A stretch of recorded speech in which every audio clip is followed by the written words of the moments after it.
NIL has killed March Madness. A guy who won Division II titles, I think it's keeping people glued to games that they otherwise would not watch. I like Arkansas to cover the spread of 7.5 points. Little shot at my team. Welcome to the Pat Imig Sports Network, broadcasting from Imig AI Studios in St. Louis, Missouri. Now, your host, Pat Imig. What's up, guys and gals? Hope you're enjoying March Madness. My name is Pat Imig. It's the Pat Imig Sports Network. Hope you're enjoying the content that we're putting out. And if you have not subscribed yet, please do so at Get Pissin'. We'll be doing our featured long-form podcasts on this channel, as well as the shorts and things like this, where we're going to go through the Sweet 16 right now. That's really lacking a Cinderella, which is kind of funny because the opening round, the first two rounds, I should say, of the March Madness, the opening weekend for March Madness, set viewership ratings records, up 5% and averaging 9.8 million viewers per game on the Thursday, which is the highest since 2011. I say that's funny because in 2011, the Final Four didn't have any number one seeds, and it also featured Butler and VCU. So it had two Cinderella stories, which kind of kept the viewership throughout the entire tournament.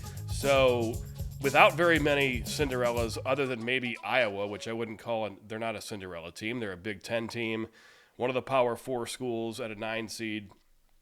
Why would the viewership be up when viewers and fans in America loves the underdog and loves the Cinderella story? Because if you go on to Twitter, aka X, you'll see a lot of people complaining about how NIL has killed March Madness because there is no more Cinderellas, only power teams that are winning, and you have to play perfect in order to beat them. So while people like Clay Travis online are saying that this just proves that people love basketball but hate the NBA, which might be true, but there's more than one thing that can be true.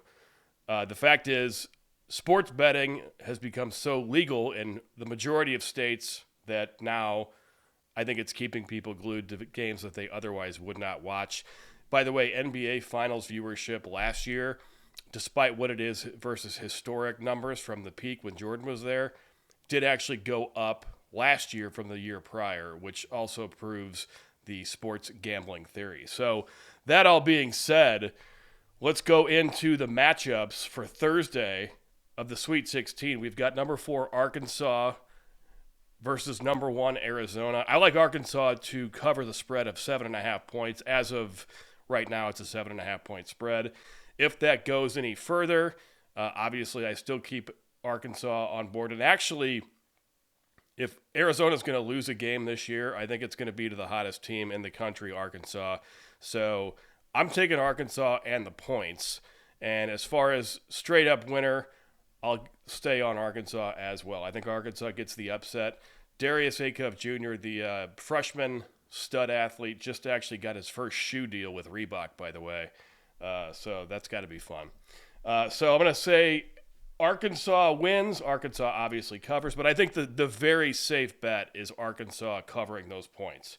And again, my bracket's busted, so what the hell do I know? We've got Illinois and Houston. I'm going to go Houston because I wanted to see them win it all last year. I still like Kelvin Sampson.